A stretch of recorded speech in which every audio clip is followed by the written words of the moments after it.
کیونکہ اس وظیفے کے تابع جو موکل ہے وہ نہایت عبادت گزار اور تقدس والا ہوتا ہے۔ اس کو بلانے کا مطلب اس کی عبادت میں خلل ڈالنا ہے، جس کا نتیجہ عامل کے اعمال میں لکھا جا سکتا ہے۔ یہی وجہ تھی کہ جب میں نے یہ وظیفہ پڑھا تھا اور پہلی بار موکل حاضر ہوا تھا تو میں نے کوئی کام لیے بغیر اس کو واپس کر دیا تھا، لیکن اب میں ایک مشکل میں پھنسا تھا۔ میں نے تمام باتوں کو فراموش کر دیا تھا اور میں ہر طریقے سے رانی اور اس کے بچے کی بازیابی چاہتا تھا۔ میں سکھ دیو کی برتری ختم کر دینا چاہتا تھا۔ یہ میری انا کا سوال تھا، میرے بھرم کا مسئلہ تھا۔ اس کے علاوہ کوئی اور راستہ نہیں تھا کہ میں اس وظیفے سے مدد حاصل کروں۔ میں نے وظیفہ پڑھنا شروع کیا اور چند منٹ بعد ہی میرے سامنے زمین پر روشنی کی دھار پڑنا شروع ہو گئی اور پھر نورانی شکل نے ظاہر ہو کر سلام کیا۔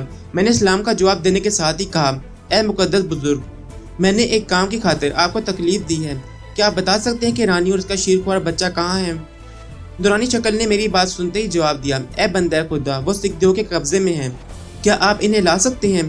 اتنی جلدی جواب دینے پر میں نے حیرت سے پوچھا، اے بندہ خدا، ایسا ہونا ناممکن ہے۔ نورانی شکل نے جواب دیا، کیوں؟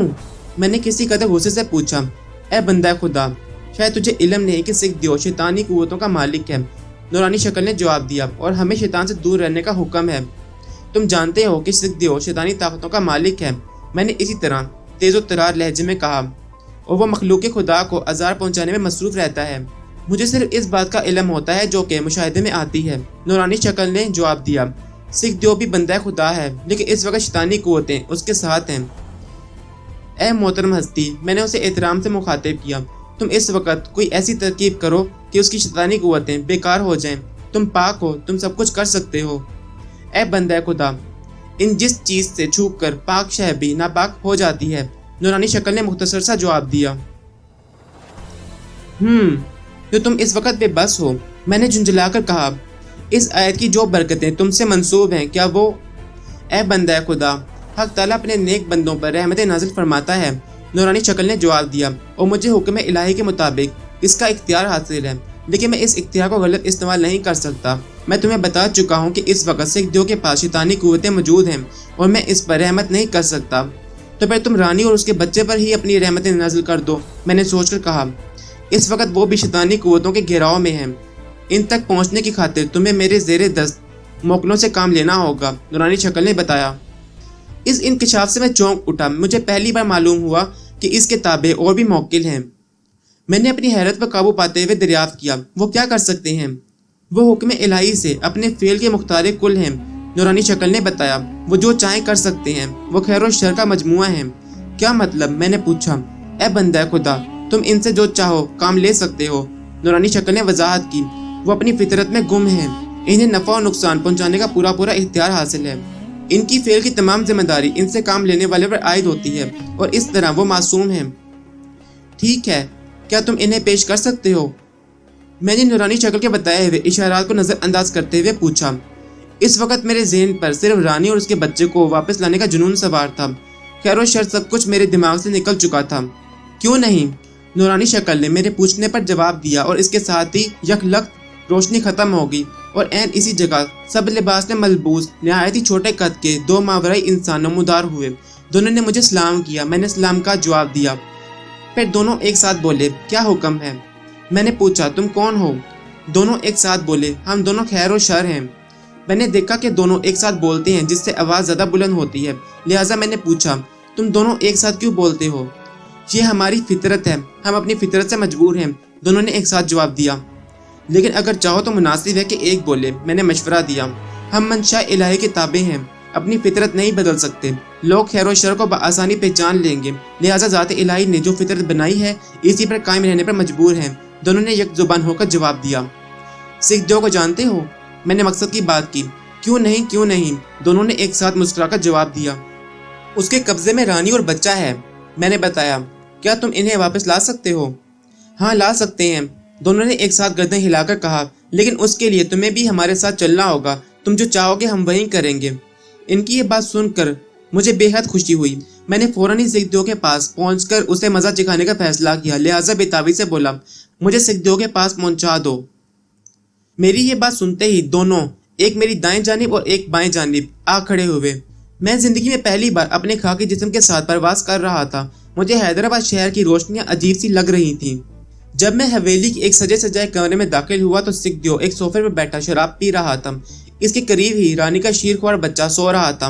سامنے فرش پر بچھے ہوئے قالین پر رانی اپنا پورا بچاؤ کر رہی تھی۔ نورانی شکل کی مجبوری میری سمجھ میں آ گئی۔ اس کمرے میں اصغر کے اوپر سکھ دیو کا شیطان سوار تھا۔ یہی وجہ تھی کہ نورانی شکل نے رحمتیں نازل کرنے سے معذوری ظاہر کر دی تھی۔ دونوں بونے میرے ہاتھ تھامے کھڑے تھے۔ یہ منظر میری برداشت سے باہر تھا۔ میں نے ان سے ہاتھ چھڑا لیے۔ ہاتھ چھوڑتے ہی میں نظر آ گیا۔ سکھ دیو مجھے دیکھتے ہی صوفے سے اس طرح اچھل کر کھڑا ہو گیا جیسے بچو نے ڈنگ مار دیا ہو۔ اصغر بھی رانی کو چھوڑ کر دم بخود رہ گیا۔ رانی بھیا کہہ کر میرے قدموں سے لپٹ گئی۔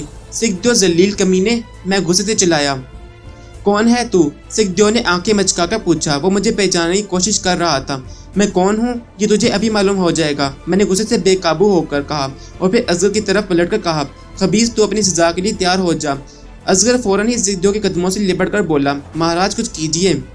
لیکن اس سے پہلے کہ سکھ دیو کچھ کرتا میں نے احق اللہ کا نعرہ لگایا اور انگلی کا اشارہ اس کی طرف کیا۔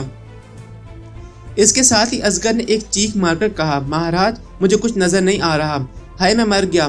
وہ پاگلوں کی طرح چیخ رہا تھا۔ مورخ تو کون ہے؟ سکھ دیو نے بڑے اطمینان سے پوچھا۔ سکھ دیو میں مستانی کا غلام ہوں، میں نے بڑے ہی پرعزم لہجے میں کہا۔ اور اب ٹھیک ہے۔ سکھ دیو میری بات کاٹ کر اطمینان سے بولا، میں کئی دنوں سے بچار میں تھا کہ میرے منتر کا توڑ کرنے والا کون ہو سکتا ہے۔ اچھا وہ آج تم خود ہی آ گئے۔ ہاں، اور آج میں تمہیں تمہارے کرتوتوں کی سزا دینے آیا ہوں، میں نے اسی طرح غصے کے انداز میں کہا۔ تو مجھے سزا دو گے؟ اس نے ایک فلک شگاف کہکا لگایا۔ مجھے تعجب اس بات کا تھا کہ سکھ دیو کو میری کسی بھی حرکت پر، کسی بھی بات پر غصہ نہیں آیا، بلکہ وہ دریا کی طرح پرسکون تھا، جبکہ میں غصے میں سمندر کی مانند بپر رہا تھا۔ سناؤ تمہارے پیر و مرشد کا کیا حال ہے؟ اس نے مجھ سے اس طرح پوچھا جیسے کچھ ہوا ہی نہیں۔ او کمینے، تو اپنی ناپاک زبان سے میرے پیر و مرشد کا نام نہ لے، میں غصے سے چلایا۔ واہ، بڑا گھمنڈ ہے اپنے پیر و مرشد پر، اس نے حقارت آمیز مسکراہٹ سے کہا۔ اس کے ساتھ ہی میں نے دیکھا کہ اصغر بالکل ٹھیک ٹھاک کھڑا پلکیں جھپکا رہا تھا۔ اس کا مطلب یہ تھا کہ سکھ دیو نے باتوں ہی باتوں میں میرے وار کا توڑ کر لیا تھا۔ اصغر کو ٹھیک حالت میں دیکھ کر میں ایک بار پھر آپے سے باہر ہو گیا۔ میں نے حق اللہ کہہ کر ایک بار پھر انگلی اٹھائی، لیکن میری انگلی فضا میں اٹھی کی اٹھی رہ گئی، جیسے کسی نے پکڑ لی ہو۔ میں نے انگلی نیچے لانے کی بہت کوشش کی، لیکن ناکام رہا۔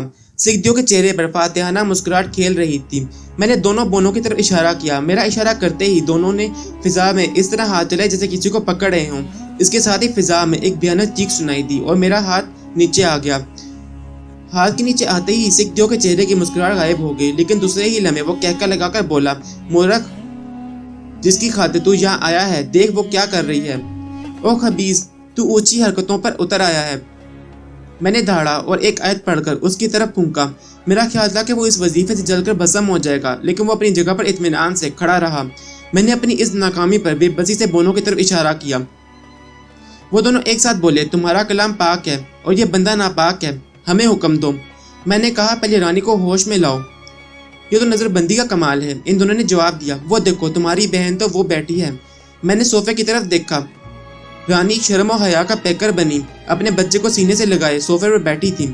رانی کو صحیح حالت میں دیکھ کر سکھ دیو طنزیہ مسکراہٹ سے بولا، معلوم ہوتا ہے اس چھوکری نے تمہیں کچھ سکھا دیا ہے، لیکن یاد رکھ مورخ، اس دھرتی پر دو شکتی دان نہیں رہ سکتے۔ اس کے ساتھ ہی اس نے نہایت پھرتی سے آگے بڑھ کر شراب کا گلاس اٹھایا، اس پر پھونک ماری اور شراب میری طرف اچھال دی۔ شراب کے قطروں نے ننھے بچوں کی شکل اختیار کر لی، وہ لاکھوں کی تعداد میں رینگتے ہوئے میری طرف بڑھ رہے تھے۔ میں نے بونوں کو اشارہ کیا، انہوں نے ہاتھ بڑھا کر انہیں اس طرح سمیٹا جس طرح جھاڑو سے کوڑا سمیٹا جاتا ہے۔ اپنے منتر کا یہ حشر دیکھ کر اس نے پریشانی سے کمرے میں چاروں طرف نظر دوڑائی، جیسے کسی کو ڈھونڈ رہا ہو، لیکن اسے کچھ نظر نہیں آیا۔ دونوں بونے پردہ غیب میں تھے، وہ اسے نظر نہیں آئے، بونے صرف مجھے ہی نظر آ رہے تھے۔ پھر وہ نہایت ہی ڈٹائی سے بولا، مورخ تو نرک میں جانے کو تیار ہو جا۔ اب میں اسے کوئی موقع نہیں دینا چاہتا تھا۔ اس سے پہلے کہ وہ کوئی حرکت کرتا، میں نے بونوں کو کہا، اس بدبخت کو جہنم رسید کر دو۔ ابھی الفاظ میری زبان سے پوری طرح ادا بھی نہیں ہوئے تھے کہ سکھ دیو کے اطراف میں آگ بھڑک اٹھی۔ وہ آگ کے اس دائرے سے نکلنے کی کوشش کرنے لگا، اس کی زبان تیزی سے کسی منتر کا ورد کر رہی تھی۔ اس نے آگ سے دوبارہ نکلنے کی کوشش بھی کی، لیکن ناکام رہا۔ پھر آگ کا دائرہ تنگ ہونے لگا۔ سکھ دیو کے چہرے پر پریشانی چھا گئی۔ جوں جوں دائرہ تنگ ہوتا جا رہا تھا، وہ سخت خوف زدہ اور پریشان ہوتا جا رہا تھا، اور میرے چہرے پر فاتحانہ مسکراہٹ کھیل رہی تھی۔ پھر میں نے دیکھا کہ سکھ دیو زمین میں دھنستا جا رہا ہے۔ اس کے ہونٹوں سے کلمہ تمجید نکل رہا تھا۔ میں نے سمجھا کہ وہ آخری وقت میں مسلمان ہو رہا ہے، لہٰذا حقارت سے بولا، سکھ دیو، تو خدا کو دھوکہ نہیں دے سکتا، تیرا ٹھکانہ جہنم ہے۔ آخری الفاظ کے ساتھ ہی وہ میری نظروں سے غائب ہو گیا اور آگ بھی اسی وقت بجھ گئی، لیکن اس کے آخری الفاظ میرے دماغ پر ہتھوڑے برسانے لگے۔ کیا سکھ دیو بچ گیا؟ کیا وہ مجھے دوبارہ ملے گا؟ میں نے سوالیہ نظروں سے بونو کی طرف دیکھا۔ وہ میری پریشانی دیکھ کر ایک ساتھ بولے، ہم نے اسے جلانے کی پوری کوشش کی، لیکن آخری وقت پر اسے پاک کلام نے بچا لیا۔ لیکن وہ تو کافر ہے، میں نے تعجب سے کہا۔ دلوں کا حال تو ذات الہی کو معلوم ہے، دونوں نے جواب دیا۔ تو کیا سکھ دیو مسلمان ہے؟ اچانک میرے ذہن میں یہ خیال آیا۔ ابھی میں کوئی فیصلہ نہیں کر پایا تھا کہ اپنے پاؤں پر کسی کے سر کا احساس ہوا۔ میں نے دیکھا اصغر میرے پاؤں پکڑ کر معافی مانگ رہا تھا۔ میں نے غصے سے اسے ٹھوکر ماری اور بونو سے کہا کہ وہ مجھے، رانی اور اس کے بچے کو واپس چھوڑ آئیں۔ اصغر رو رو کر مجھ سے معافی مانگتا رہا، لیکن میں نے اس کی طرف کوئی توجہ نہیں دی۔ رانی اور اس کے بچے کی بازیابی سے یہ گھر ایک بار پھر خوشیوں کا گہوارہ بن گیا۔ رانی نے میرے بارے میں جو کچھ بتایا اس نے لوگوں کو نہ صرف حیرت زدہ کر دیا بلکہ میری قدر و منزلت پہلے سے کہیں زیادہ بڑھ چکی تھی۔ گھر کے تمام لوگ عقیدت و احترام میں میرے آگے پیچھے جاتے تھے۔ نتیجہ یہ ہوا کہ اب میں دنیاوی رکھ رکھاؤ میں ایسا الجھا کہ اپنے اصلی مقصد کو بالکل ہی بھول گیا۔ ویسے بھی میں نے یہاں آ کر مصروفیات کے پیش نظر عبادت و ریاضیات میں بہت ہی کمی کر دی تھی۔ میں عبادت و ریاضیات کی طرف بہت ہی کم توجہ دیتا تھا، اور اس واقعے کے بعد تو صبح سے روشنی پھیلنے سے لے کر آدھی رات تک میرا کمرہ عقیدت مند عورتوں اور مردوں سے بھرا رہتا تھا۔ جب وہ سب چلے جاتے تو میں اتنا تھک چکا ہوتا کہ بستر پر لیٹتے ہی نیند کی آغوش میں چلا جاتا تھا۔ شاید 6 ماہ گزر گئے ہوں گے کہ ایک دن ایک حواس باختہ دوشیزہ کو میرے سامنے لایا گیا۔ ابھی اس کی شادی نہیں ہوئی تھی، وہ اپنی ماں اور 2 جوان بھائیوں کے ساتھ آئی تھی۔ ایسی حواس باختہ یا اسید زدہ خواتین میرے پاس بہت ہی کم آتی تھیں، اور اگر آپ بھی جاتی تو ان میں سے بیشتر گھریلو تنازعات کی وجہ سے شدید ذہنی دباؤ کا شکار ہوتی تھیں، اور زیادہ تر بڑھیا کی مریض ہوتی تھیں۔ انہیں میں اپنی قوت ارادی سے ٹھیک کر دیتا تھا اور پانی پر دم کر کے دیا کرتا تھا، لیکن اگر کوئی واقعی اسید زدہ آ جاتا تو مجھے آیت کریمہ کے موکل سے مدد لینا پڑتی تھی۔ لیکن ایسا صرف 1 یا 2 بار ہی ہوا تھا، اور وہ بھی رانی اور بچے کے اغوا ہونے کے بہت پہلے کے واقعات ہیں۔ اس دوشیزہ کے اندر داخل ہوتے ہی لوگوں نے سمٹ کر جگہ دینا شروع کر دی۔ دوشیزہ بری طرح سے جھوم رہی تھی۔ میں نے دل ہی دل میں ایک آیت پڑھی۔ اس آیت کے پڑھنے سے بے قرار شخص کو قرار آ جاتا تھا، لیکن میں نے دیکھا کہ اس لڑکی پر کوئی اثر نہیں ہوا۔ دوشیزہ میرے سامنے دوزانو بیٹھ کر جھومتی رہی۔ میں نے مراقبے کے ذریعے معلوم کیا کہ اس پر واقعی اثر تھا۔ وہ ایک نہایت ہی شریر جن تھا۔ میں نے پڑھ کر اس کے چہرے پر پھونکے ماری۔ کچھ دیر بعد جن بول اٹھا۔ اس نے بتایا کہ اس لڑکی کے گھر میں چنبیلی کے درخت ہیں۔ یہ جن روز صبح ہی صبح ان کی خوشبو کی خاطر 2-4 پھول توڑ لیا کرتا تھا۔ کوئی مہینہ بھر قبل جب وہ پھول توڑنے آیا تو اس نے اس لڑکی کو دیکھا۔ لڑکی بھی پھول توڑ رہی تھی۔ نہ جانے اسے اس کی کون سی ادا بھا گئی کہ وہ اس کا عاشق ہو گیا۔ میں نے اس جن سے چلے جانے کو کہا، لیکن وہ اپنی ضد پر قائم رہا۔ میں نے اسے دھمکیاں دینا شروع کر دی، لیکن پھر بھی اس پر کوئی اثر نہیں ہوا۔ اس کی سرکشی دیکھ کر میرے ارد گرد بیٹھے ہوئے لوگ میری طرف دیکھنے لگے۔ بالآخر میں نے آیت کریمہ کا وظیفہ پڑھنا شروع کر دیا۔ میرا خیال تھا کہ وہ فوراً ہی بھاگ جائے گا، لیکن دوشیزہ برابر جھومے جا رہی تھی۔ وظیفہ پڑھتے ہوئے 5 منٹ سے زیادہ ہو گئے، لیکن نہ تو موکل ظاہر ہوا اور نہ ہی لڑکی کے اوپر کوئی اثر ہوا۔ میں پریشان تھا کہ وظیفے کا اثر کیوں نہیں ہوا۔ میں نے سوچا کہیں مجھ سے کوئی غلطی تو نہیں ہو گئی، لیکن نہیں، میں ٹھیک پڑھ رہا تھا۔ اس ناکامی پر مجھے جھنجھلاہٹ سی ہونے لگی، اور اسی جھنجھلاہٹ میں وظیفہ چھوڑ کر حق اللہ کے ضرب لگانے لگا۔ اس ضرب لگانے کا نتیجہ یہ ہوا کہ جن وقتی طور سے چلا گیا اور لڑکی کو قرار آ گیا۔ مجھے جب ہوش آیا تو رات آدھی سے زیادہ گزر چکی تھی۔ کمرے کی کھڑکی میں سے آدھی رات کا چاند نظر آ رہا تھا۔ میرا کمرہ خالی تھا، لوگ جا چکے تھے اور ان کے لائے ہوئے پھل وغیرہ رکھے ہوئے تھے۔ میں نے تنہائی میں سوچا کہ وظیفہ کیوں ناکام ہو گیا۔ میں اپنی جگہ سے اٹھا، وضو کیا اور مصلی پر جا کر بیٹھ گیا اور نفلوں کی نیت باندھ لی۔ نفلوں سے فارغ ہوا تو میں نے ایک بار پھر وظیفہ شروع کر دیا۔ میں وظیفہ پڑھتا رہا اور پھر مجھے چاروں جانب سے نفس کی آوازیں سنائی دینے لگیں۔ ان آوازوں کو سن کر میں نے اور تیزی کے ساتھ وظیفہ پڑھنا شروع کر دیا، اور پھر میں نے خود کو سامنے کھڑا پایا۔ میرا وجود میرے سامنے کھڑا تھا۔ میں وظیفہ چھوڑ کر حیرت سے اپنے وجود کو تکنے لگا۔